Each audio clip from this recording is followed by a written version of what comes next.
पंजाब के मुख्यमंत्री भगवंत मान ने आज चंडीगढ़ में पंजाब भवन में एक अहम प्रेस कॉन्फ्रेंस करके पंजाब की वित्तीय हालत के बारे में जानकारी दी।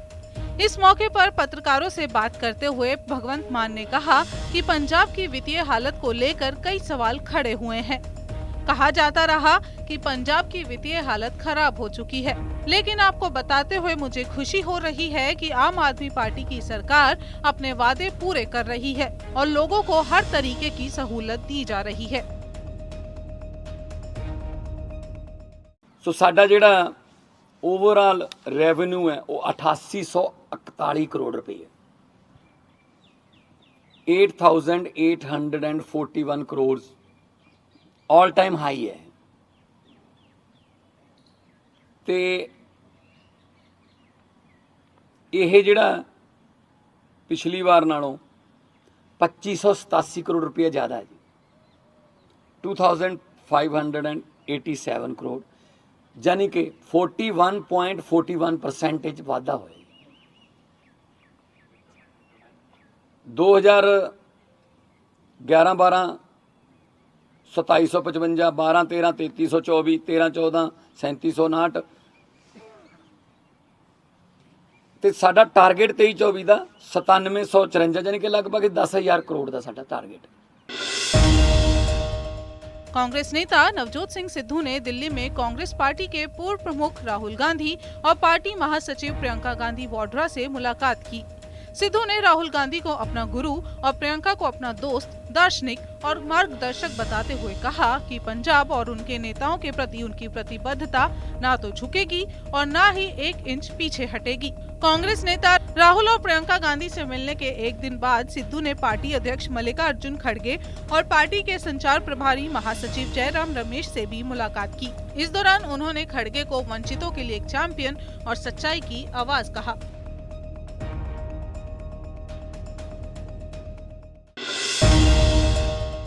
मरहूम पंजाबी गायक सिद्धू मूसेवाला की मौत के बाद अब उनका तीसरा गाना मेरा नाम रिलीज हो गया है।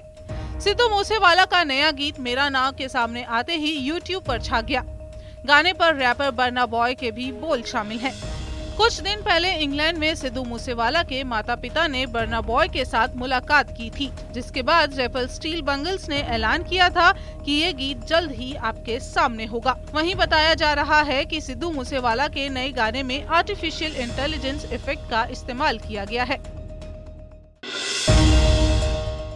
पंजाब पुलिस के सूत्रों के हवाले से एक बड़ी खबर सामने आई है। पाकिस्तान की खुफिया एजेंसी ISI के कहने पर पिछले साल अगस्त में पंजाब पहुंचने से पहले अमृतपाल सिंह ने ISI की मदद से जॉर्जिया में जरनैल सिंह भिंडरावाले की तरह लुक हासिल करने के लिए प्लास्टिक सर्जरी करवाई थी। सर्जरी का खर्च भी ISI के इशारे पर इंटरनेशनल आतंकियों द्वारा उठाया गया। ISI के मिशन K2 के तहत अमृतपाल सिंह को जरनैल सिंह भिंडरावाले की तरह पेश करके पंजाब का माहौल बिगाड़ने और खालिस्तान मुहिम को फिर से बड़े लेवल पर पंजाब में जिंदा करने की साजिश के तहत ISI द्वारा सर्जरी करवाई गई।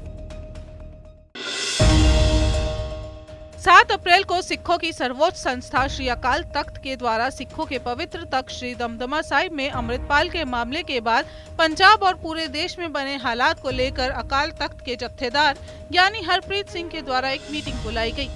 इस मीटिंग में जत्थेदार ने साफ कर दिया कि अमृतपाल सिंह को सरेंडर कर देना चाहिए और अकाल तख्त का उसकी गिरफ्तारी या सरेंडर से कोई लेना देना नहीं है। जत्थेदार ने कहा कि बेवजह ही अमृतपाल के सरेंडर को श्री अकाल तख्त और बठिंडा के तलवंडी साबो स्थित सिखों के पवित्र तख्त श्री दमदमा साहिब से जोड़ा जा रहा है और उन्होंने बैसाखी के मौके पर 12 से 15 अप्रैल तक सिखों को सिर्फ ये कॉल दी है कि वो श्री दमदमा साहिब में आकर माथा टेकें और सिख कौम की तरफ से संदेश दें कि सिख कौम एकजुट है और पूरी तरह से बेखौफ भी।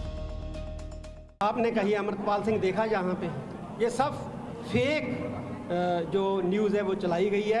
एक बेवजह पैनिक क्रिएट किया गया है क्योंकि 14 अप्रैल को यहाँ पे बहुत बड़ा इवेंट खालसा साधना दिवस होता है। लाखों की तादाद में सिख संगत जो है वो आती है। कहीं ना कहीं भावना जो है सिखों के मन में जो है ये बात डालने का यत्न किया जा रहा है कि यहाँ माहौल ठीक नहीं है, जबकि यहाँ कुछ भी नहीं है, शांति है और शांति है। एक ग्रुप बनाने की बात आपने कही है, कैसे ग्रुप बनेगा, कौन कौन लोग इसमें शामिल होंगे? हम जो प्रेस की मजबूती के लिए काम करना चाहते हैं उन सभी को शामिल। अच्छा जथेदार साहब, जो अकाल तख्त साहिब के ऊपर जो है कि कहा जा रहा है कि वहाँ पे अमृतपाल सरेंडर करेगा, काफी ये सारी फेक न्यूज़ है जी, सारी फेक न्यूज़ है, ये इसमें कोई सच्चाई नहीं है। आपको क्या लगता है कि उसको सरेंडर करना चाहिए? जो माहौल इस समय पंजाब में बना हुआ है, देखिए मैंने अपील भी की थी, उसको करना चाहिए। आपके वरिष्ठ नेता संजय सिंह ने आरोप लगाया है कि भाजपा दीनदयाल उपाध्याय मार्ग पर अपने केंद्रीय कार्यालय के बगल में स्थित एक सरकारी स्कूल को तोड़कर उस पर कब्जा करने जा रही है।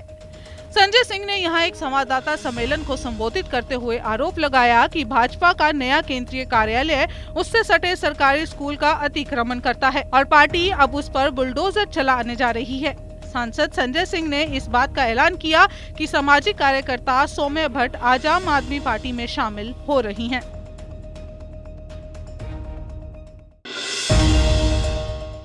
केंद्रीय स्वास्थ्य मंत्री के साथ बैठक खत्म होने के बाद अनिल विज का बयान सामने आया है। अनिल विज ने कहा कि कोरोना को लेकर तैयारी पूरी हो चुकी है और वैक्सीन डोज खरीदने के आदेश दिए गए हैं। विज ने कहा कि किसी तरह के कोरोना को लेकर डर या पैनिक करने की जरूरत नहीं है। उन्होंने ये भी कहा कि हरियाणा में बूस्टर डोज लेने वालों को हेल्थ सप्लीमेंट मिलेगा।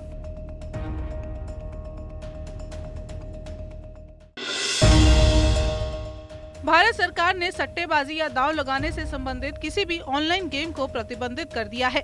इसके साथ ही सूचना प्रौद्योगिकी राज्य मंत्री राजीव चंद्रशेखर ने स्वयं नियामक संगठनों के द्वारा एक प्रारूप जारी किया। चंद्रशेखर ने दिल्ली में मीडिया को बताया तो ऑनलाइन गेमिंग गतिविधियों से जुड़े कई SRO बनाए जाएंगे, जिसमें सभी हितधारकों के प्रतिनिधि शामिल होंगे। हालांकि इसमें सिर्फ उद्योग के ही प्रतिनिधि शामिल नहीं होंगे।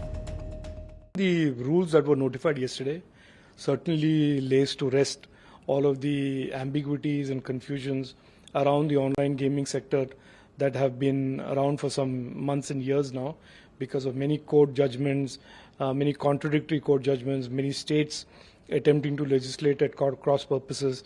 So I think this creates a framework that makes it very clear what kind of online gaming is permissible in India on the Indian internet and what kind is not. And we have carved out a very narrow strip of real money online gaming applications that will not be permitted if they involve wagering, if they involve addiction, addictive behavior or addictive gaming, and it involves user harm. So if these three conditions, one of them is met, these games cannot be on the Malvinder Singh Kang ने आज press conference करके बिक्रम सिंह मजीठिया पर जमकर निशाना साधा। इसके साथ साथ उन्होंने कहा कि जो लोग मीडिया की आजादी की बात कर रहे हैं वो मीडिया पर रेप के पर्चे कटवा चुके हैं। इसके साथ साथ SGPC को चैनल लॉन्च करने के मामले पर भी घेरा और कहा कि अकाली दल अपनी मोनोपोली चलाना चाहती है, इसलिए कई नए चैनल को लॉन्च नहीं किया जा रहा। अमृतपाल केस पर भी कहा कि जिन पत्रकारों ने अमृतपाल का इंटरव्यू लिया है उन्हें गिरफ्तार नहीं किया गया, उनसे सिर्फ पूछताछ की जा रही है।